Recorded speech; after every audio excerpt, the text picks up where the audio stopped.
แถลงการของรัฐบาลแห่งประชาชนลาว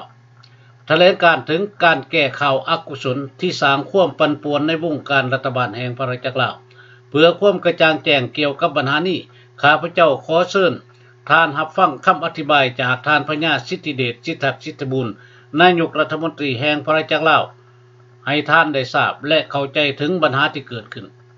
ต่อไปนี้ขอเชิญท่านจงได้รับฟังรายละเอียดจาก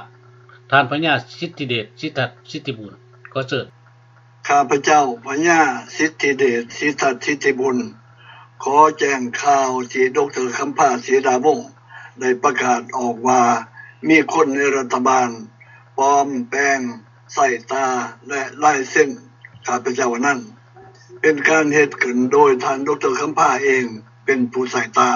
และลายเส้นข้าพเจ้าขอปฏิเสธว่าบ่แม่นข้าพเจ้าเป็นผู้เฮ็ดแม่นดร.คำพาเองเป็นผู้ปลอมแปลงแต่งขึ้นเอาเองดร.คำพาได้ลาออกจากหน้าที่รัฐบาลพระจักรลาวทุกแขนงแล้วคงมีความอยากทำลายชื่อเสียงข้าพเจ้าและชื่อเสียงรัฐบาลพระจักรลาวเช่นเดียวกันดร.คำพายังสืบต่อใส่กาประทับเก่าและลายเส้นอันเก่าแก่ของข้าพเจ้ารัฐบาลพระจักรลาวได้มีกาและลายเส้นที่ถือเป็นทางการอันใหม่แล้วหลังจากได้ปฏิรูปรัฐบาลพระจักรลาวใหม่ขึ้นมาเฮ็ดเวียกศาสตร์หากดร.คำพายังจงรักภักดี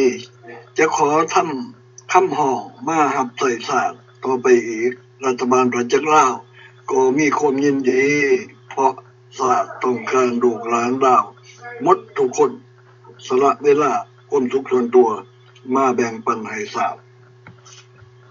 ดร.คำพาแต่งเอกสารขึ้นนี้เป็นการเหตุ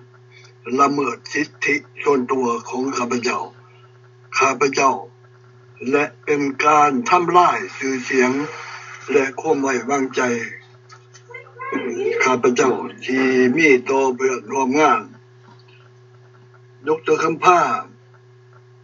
เหตุขึ้นเพื่อผลประโยชน์ส่วนตัวของดร.คำพาเองข้าพเจ้าขอแจ้งมายังทุกท่านที่ได้รับเอกสารจากดร.คำพานั้นบ่แม่นเอกสารตัวจริงแม่นดร.คำพาสร้างขึ้นเองเพื่อทำให้ชื่อเสียงรัฐบาลประชาชนลาวขอแจ้งให้ทุกองค์การทุกการจัดตั้งทุกพรรคการเมืองทุกคนที่ดร.คำพาติดต่อหาว่าเป็นเอกสารที่ดร.คำพาแต่งขึ้นนั้นบ่แม่นของข้าพเจ้าเป็นผู้แต่งและข้าพเจ้าบ่ได้เซ็นชื่อแต่ประการใดจึงแจ้งมาเพื่อทราบหากมีข้อของใจเชิญติดต่อหาข้าพเจ้าโดยตรงจะได้รายละเอียดทุกอย่างขอขอบใจ